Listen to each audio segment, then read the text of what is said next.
Bonjour, chers frères et sœurs qui aiment l'histoire. Salut, chers amis.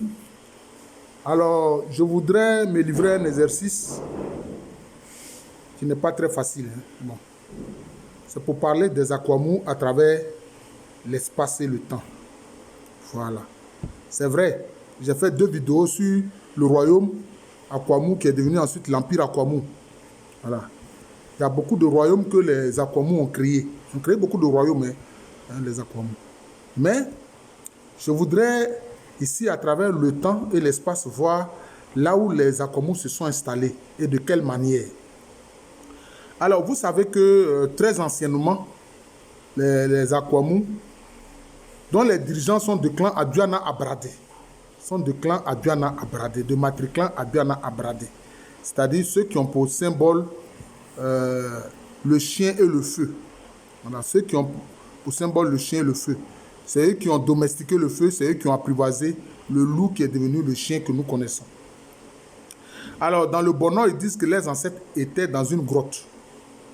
Et puis, au XIe siècle à peu près, on sait que l'un de leurs dirigeants, qu'on appelle Adien Kokobo, va faire un déplacement vers le sud avec son peuple. C'était des gens du clan Aduana Abradé. Et ils vont venir créer Kufuhiman. Le premier royaume qu'ils vont créer s'appelle Kufuhiman. C'est-à-dire Kufo, c'est-à-dire ceux qui parlent la langue Tui, la langue par excellence des Akans. Himan, le pays ou le peuple du roi. Himan, c'est ce que ça veut dire. Henema, ça dit Hene, le roi, Mai, le pays ou le peuple. Parce que le terme Mai désigne à la fois le peuple et puis le pays dans les langues Akans. Voilà. Et puis, le 5e roi qu'on appelle Otumfo Asare va quitter Kufuhiman, va se déplacer pour aller vers l'est. Et c'est ainsi qu'il va créer un royaume qu'on va appeler d'abord Asare Main Kesse, c'est-à-dire le pays fort d'Asare. Voilà. Donc c'est ce que Otumfo Asare va faire. Mais par la suite, toujours dans cette zone-là, qui est un peu, je peux dire, au nord-ouest de la région actuelle d'Accra, le royaume va prendre le nom de Aquamous. Aquamous, c'est-à-dire au milieu des guerriers. Aqua, guerrier, mou, dents, c'est-à-dire des dents. Le roi veut dire par là qu'il est au milieu de ses guerriers. Voilà, il est dans ses guerriers. Mou, ça veut dire dents. Voilà, ça veut dire des dents. Et puis, disons, autour de 1630, il va y avoir une querelle de succession au sein des Aquamous qui concerne 2 frères jumeaux, Atapain et puis Atakuma. Voilà, c'est-à-dire Atapain, le jumeau aîné et puis le jumeau cadet. D'ailleurs, le dîner cadet, on l'appelait Atakora Maniampon. Et donc, il y a certains Aquamous mécontents que leur choix n'ait pas été exaucé concernant le jumeau cadet. Donc, ils vont quitter l'Aquamous. Quand ils vont quitter l'Aquamous, certains vont s'installer dans l'actuel royaume de Kwaou, dans le royaume Kwaou, qui va se former plus tard, mais l'espace était occupé par différents clans. Et les Aquamous vont s'installer dans la zone qu'ils vont appeler Obo, la pierre, ou bien Obo Maï, le pays de la pierre, qui par la suite va faire partie du royaume Kwaou. Par la suite, ça va faire partie du royaume Kwaou.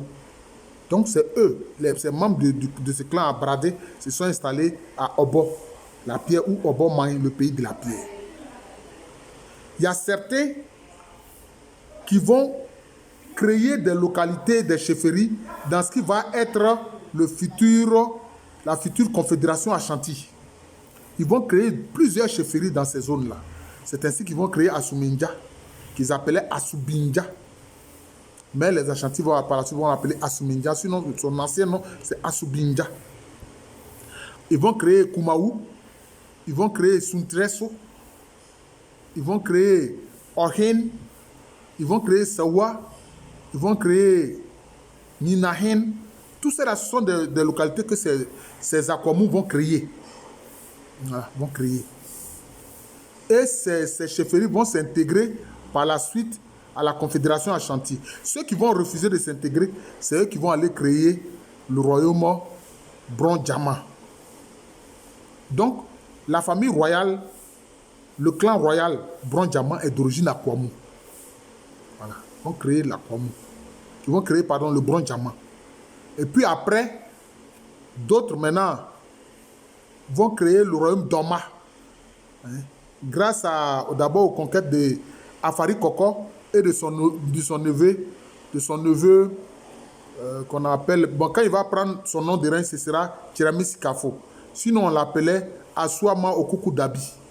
Aswama Okuku Dabi, c'est comme ça qu'on l'appelait. Aswama Okuku Dabi Yebois.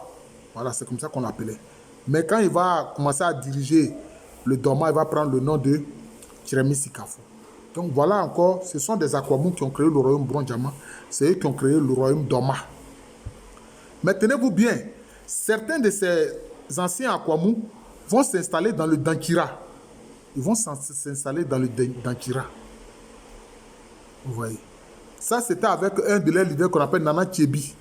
Nana Tchebi, d'ailleurs, va devenir le Djahene du roi du Dankira, c'est-à-dire le gardien du foyer royal. Et ils vont créer aussi plusieurs chefferies dans le Dankira.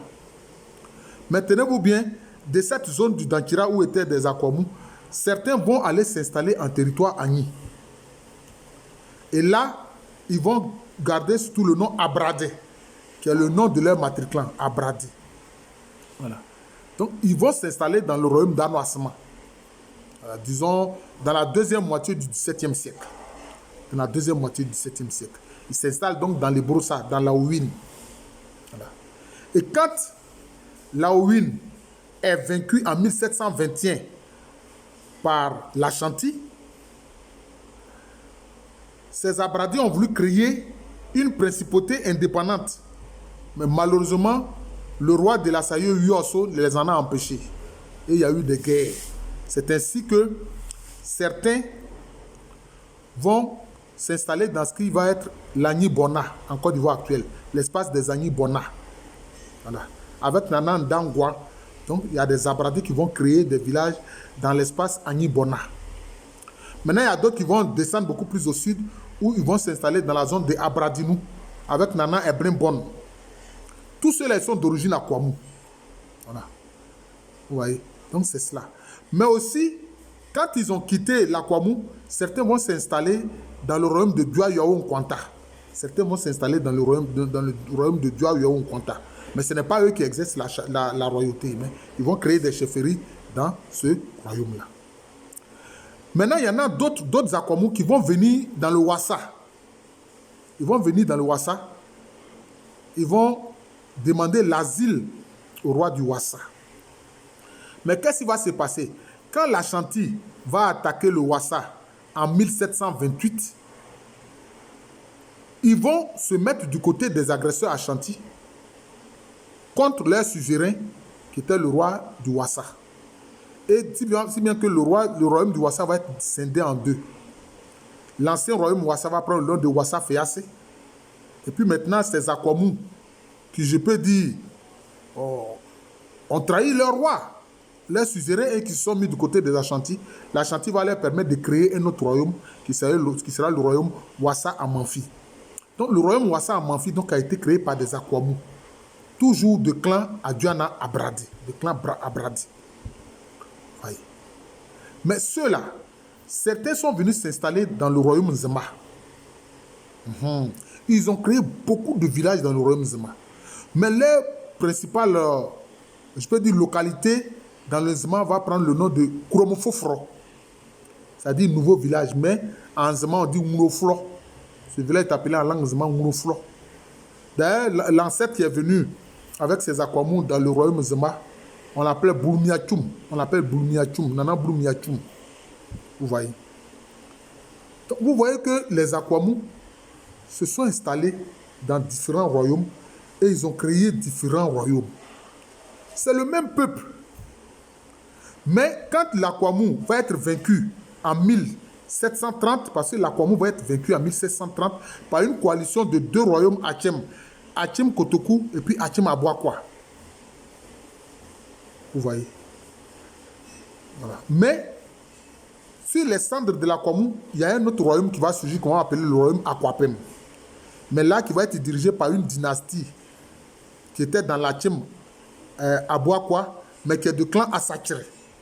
C'est de clan Assakiré. Donc il n'est pas de clan Aduana Bradé. Mais il y a toujours des Akwamou de clan Aduana Bradé qui vont rester quand même et qui vont participer à la naissance du royaume Akwapem. D'ailleurs, ils vont faire des difficultés jusqu'à ce qu'on leur donne le poste de Adontenhene, c'est-à-dire le chef de l'avant-garde. Voilà. Donc ceux qui jouent le rôle d'Adontenhene, donc chef de l'avant-garde dans le royaume Akwapem qui est né sur les cendres du royaume Akwamou, ceux-là, ce sont des véritables Akwamou, voilà, de clan Aduana Bradi. Maintenant, l'ancienne famille royale qui dirigeait l'Akwamou va aller créer un petit royaume, pour ne pas dire une petite principauté qu'ils vont appeler Akwamou Fié. Akwamou Fié, c'est-à-dire la cour des Akwamou. Akwamou Fié, la cour des Akwamou. Or, on a vu l'Akwamou dans son expansion est devenu un véritable empire. Donc vous voyez les différentes zones où les Akwamou se sont installés. Dans l'Akwapem même, né sur les centres de l'Akwamou, l'Akwamou Fié, Obomagne dans le Kwaou, différentes chefferies dans l'Ashanti, des chefferies dans le Dankira, il crée le Bronjama, il crée le Doma, il crée le Wassa à Manfi,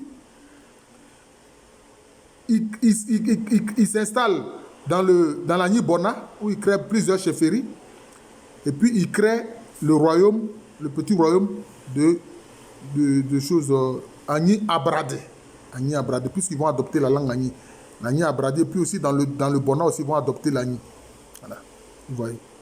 Tout ce parcours des Akwamou. C'est le même peuple. Mais vous voyez les différents espaces où ils se sont installés. Souvent, ils n'ont même pas conscience que, bon, ils n'ont même pas conscience que ceux qui sont Akwamou, qui sont par exemple, qui ont créé l'Agni Abradé, ils ne savent pas que ce sont leurs parents. Ceux qui se sont installés dans l'Agni Bona, qui sont des Abradés, ils ne savent pas que ce sont leurs parents. Mais les dirigeants du Bronjama, ils se souviennent très bien qu'ils étaient en Akwamou. Ils se souviennent très bien des différentes chefferies qu'ils ont créées dans ce qui va être le futur Ashanti. Voilà. Comme Ninahen, Ohren, Sawa, Sintureso, Asumenja, etc.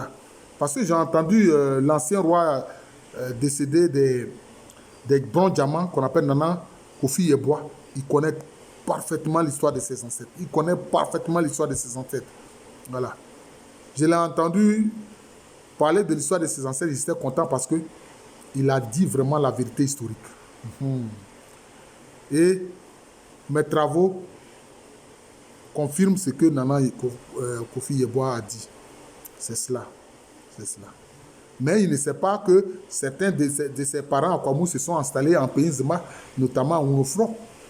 Il ne sait pas que certains de ses parents à Kwamou ont créé le royaume Wassa à Manfi. Ça, il ne le sait pas. Voilà. C'est aussi ça le travail de l'historien. Voilà. Je vous remercie. Je suis le professeur Alou Kwame René, professeur titulaire d'histoire à l'université Félix Houphouët-Boigny, une université qui est à Abidjan. C'est dans le quartier de Kokodissa, en Côte d'Ivoire, un pays situé en Afrique de l'Ouest. Bon, bientôt, ce seront les fêtes de fin d'année. On a célébré Noël. Bientôt, on va aller célébrer la Saint-Sylvestre qui va marquer l'entrée dans l'année 2023. Je souhaite à tous mes auditeurs santé, paix, joie, prospérité. Un joyeux Noël parce que nous sommes encore dans l'octave de Noël. Et puis aussi une bonne et heureuse année 2023. Hein? Les Akans disent affichapa, c'est-à-dire l'année qui forme une boucle. Parce qu'ils voyaient le temps comme étant circulaire. Affichapa. Et puis il dit pas, ça veut dire bon. Voilà. Bonne année circulaire en entrant dans la nouvelle année. Voilà. J'ai écouté une fois une vidéo de Omotunde, la célébration de l'année nouvelle. Ça vient de l'Afrique. Ça ne vient pas de ce jeu-là, des Caucasiens. Non, non, non. Ils ont adopté ça en Afrique ici, en regardant les Égyptiens vivre. Voilà. Ils se célébraient, qu'ils se souhaitaient la bonne année, etc. Voilà. Parce que les Akans, ils font cela. Affichapa. Et puis les Zma vont dire, vous voulez du Yeda, Les années disent, c'est-à-dire que les années, chaque fois, nous trouvent vivants. À fouet, l'année nous atteint toujours, tout le temps. Voilà, c'est cela, ce que nos ancêtres ont fait. Il faut connaître ce que nos ancêtres ont fait pour être fiers de ce qu'ils ont fait, pour n'avoir aucun complexe devant qui que ce soit. La traite négrière, la colonisation, le néocolonialisme, tout ça ne doit pas entamer notre dignité. Jamais ça ne doit toucher notre dignité. Voilà. Ça ne doit toucher notre dignité. Ceux qui se sentent inférieurs parce que les Caucasiens sont venus agresser nos ancêtres en faisant la traite négrière, en faisant la colonisation. Moi, ils me disent, ceux-là, ils me font pitié. Parce qu'ils ne connaissent pas l'histoire de leurs ancêtres. Et ça, c'est vraiment dommage. Donc, je vous remercie. Je suis le professeur Alou Kwame René, professeur titulaire d'histoire à l'université Félix Houphouët-Boigny, une université qui est à Abidjan. C'est dans le quartier de Cocody, en Côte d'Ivoire, un pays situé en Afrique de l'Ouest. Je salue particulièrement les collègues enseignants de l'université Félix Houphouët-Boigny, l'université Alassane Ouattara de Bouaké, l'université Lorion Guetté de Daloa et des autres universités, ceux de l'université de San Pedro, etc. Et particulièrement aux collègues du département d'histoire. Je leur souhaite une bonne et heureuse année 2023 déjà. Voilà, merci.